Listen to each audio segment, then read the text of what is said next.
And now, Django, you may choose your character's costume. You was gonna let me pick out my own clothes? Yeah, but of course. I have big ideas when it comes to presentation. Yeah, he needs to have panache, a sense of showmanship. When it comes to costume design, Quentin found his perfect partner, Sharen Davis, who is amazingly talented. Sharen Davis, beyond. Her eyes, she had every little puff on the shoulder of the girls, and the dresses just completely right. She's all about the detail and all about the specificity and making sure that she's serving the vision of the director. She took us back to that date, but there was a certain crispness to it. Like the way she had Christoph looking was amazing. Samuel Jackson's clothes were eloquent. Sharon makes the wardrobe a character. The characters were so strong and the storyline was so interesting. Quentin knows every aspect of filmmaking, and you know his finger is on every part of the film. It's in the sets, it's in the lighting, it's everywhere. And of course, it's in the costumes. He's definitely all hands-on. I think particularly when you're doing a period film, so much of who the character is wrapped up in the clothes and the shoes and the look, and she has such a stellar imagination. There was nothing Quentin couldn't throw at her that she didn't catch, create, and exceed his expectations. I mean, she is one of his all-stars. Every look, I pretty much illustrated for all the lead characters. Django's first look is a slave look, and we didn't want too much of a caricature. We really wanted that authentic. We had to do a transition from the first plantation he was on as he was sold, and this whole walk until he was bought. And then as we progress and Dr. Schultz and Django decide on this camaraderie, they go into a store and buy some new clothes for Django so he doesn't look like a slave, and Django decides, you know, basically he wants to look like a king. It was written to where Christoph's character picks the outfit out. And I was like, could I ask that we switch it around? And Christoph also suggested it too. I said, a slave who's never worn anything but a sack, no shoes, no nothing, he wants to pick out his outfit. He's gonna pick something that everybody's gonna see. I ain't picking no gray or no brown. What's that? And just a little side note, you know black folks like colors, man. I was like, man, I need that teal blue.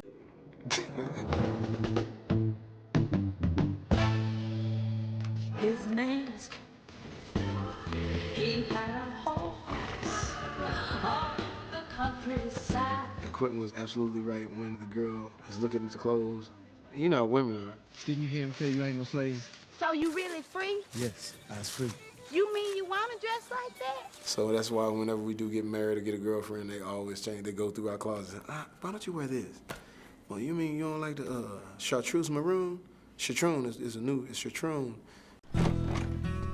She was constantly on it, like, how do we make this character transition in his clothes as well? Like the pine trees lining the winding road. His final outfit, we do a more timeless look and do a cowboy, which is not really the period, but it's not the period either.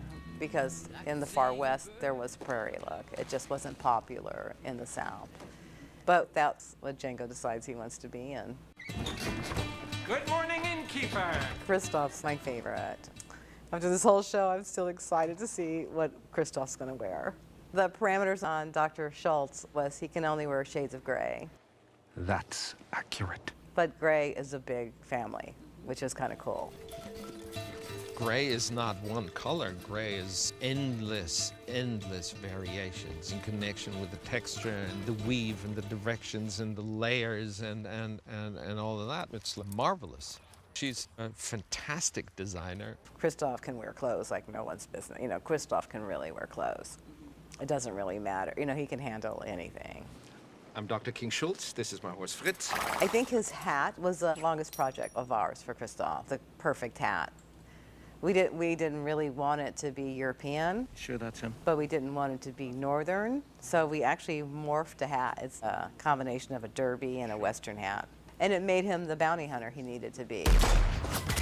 And it kind of like sealed the deal in all the clothes. The brown suede jacket was one of my favorite outfits of Leonardo's. Calvin Candy, even as the most evil plantation owner in the world, he's dashing and there's a charm to him. about my $500? The riding coat was all Quentin. He said, Sharen, now imagine this like a trench coat, but in suede. But I know it's not. He had this faux quality to him. He was trying to be this European, a sort of upper crusty aristocrat, but meanwhile, it was all fake. You do not have anything to drink. Can I get you a tasty refreshment? Yes. It had this beauty to it, but also a certain amount of tackiness and audaciousness to his clothing. You know, the hat and the boots and the cigarette, all of it just put together is fun. So, Hildy, how you like serving at the big table in the big house, huh? It's just wonderful to work with Sharen because she's able to carry it through and manifest these amazingly wardrobed characters. Broomhill was really fun to do. Quentin basically said, Sharen, show me what you think Broomhild is. So I did a few sketches, and luckily I worked with Carrie before, so I knew her body, and she's completely illustrated, and you can put her next to the illustration and she kind of goes perfectly into the look.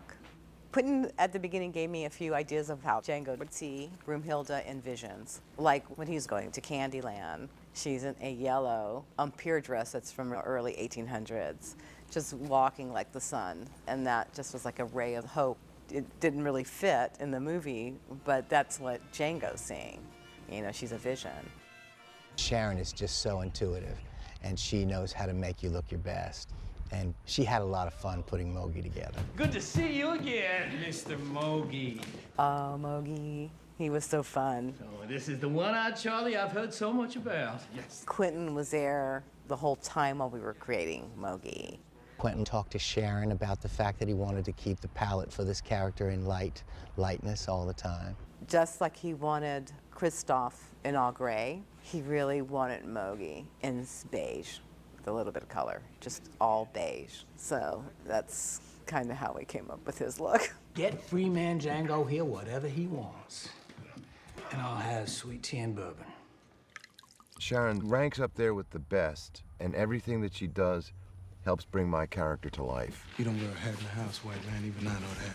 She just puts the stuff on and it builds, and she makes me feel comfortable in my clothing.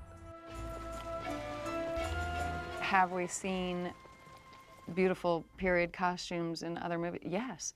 But Sharen really thought out Laura Lee in a pretty thorough way. Now, where is my beautiful sister? I decided for her first change, we see her, she's dressed a little too young for her age. This attractive Southern belle is my widowed sister. Darling, you are a tonic for tired eyes. May I present to you Laura Lee, Candy Fitzwillie. Just a little bit of a Blanche Dubois kind of thing, but she pulls it off. And then for her next change, which is all these men at her house, she comes down like, you know, Queen Elizabeth, the tiara and, you know, royal colors. And so her whole life is probably putting on clothes. She's always themed. The dresses she's made, whether it's the cupcake or the Mardi Gras dress, which is the one in the dining scene that's Mardi Gras colors, they're both so feminine, they're so show-stopping, but they're both totally believable as garments. They're not just movie dresses. They're dresses that somebody would have in their closet.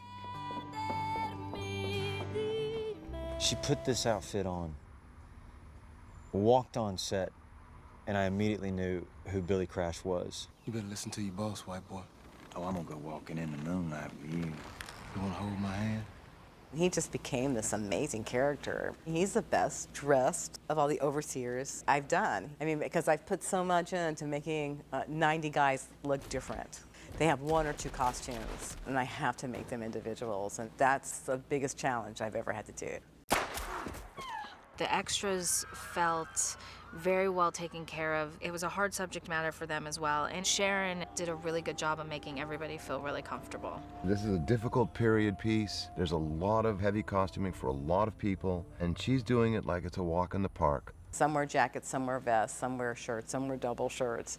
How they carry themselves is really important of how I'm going to dress them. If they're more statuesque, I put a jacket on them and make them a little more gentlemanly. But if they come in and they're very scruffy and look like they don't take showers, then I dress them down. I dressed the slaves from each plantation by the plantation owner for Old Man Karakran. I kind of took the color out there because it is like a flashback. I did great silhouettes with just almost no color. And then when we went to Candyland, you can tell who's in with Boss Candy and who's not.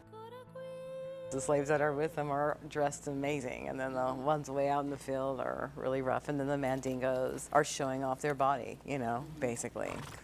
Big Daddy's plantation was more colorful, and the women, of course, were more beautiful, and they were better dressed.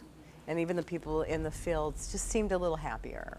Because to me, he was a little more benevolent. So that plantation, I kind of lifted it up a little bit. What if I was to say I don't like you, and I wouldn't sell you a tinker's damn? Now, what you got to say about that? I know how Quentin likes Don, obviously, in Miami Vice. So when he came in, I thought, Big Daddy. Let's do a little Colonel Sanders with Miami Vice and just kind of put it together and see what I can come up with. Who are you two jokers? Like a sexy Colonel Sanders. You know, Quentin had ideas and I had some thoughts, and gratefully Sharen Davis saved both of our asses and came up with the linen suit, you know, and the little petite string tie, because you know they wore a lot of cravats and stuff back there. He's a first fitting. He's a first fitting off the illustration, and that's when Quentin said, "Oh my gosh, that's perfect. He looks exactly like that." And that's when oh my gosh, yeah. Big Daddy is basically your everyday run-of-the-mill pimp in the 1850s. I love Don. He brought great touches. This is my contribution. Can you see those? These are my contribution. These are the snakeskin boots that I thought were just, you know, if I didn't have them, the character wasn't right. I mean, may as well just scrap the whole movie. There'd be no Big Daddy. There'd be no Big Daddy.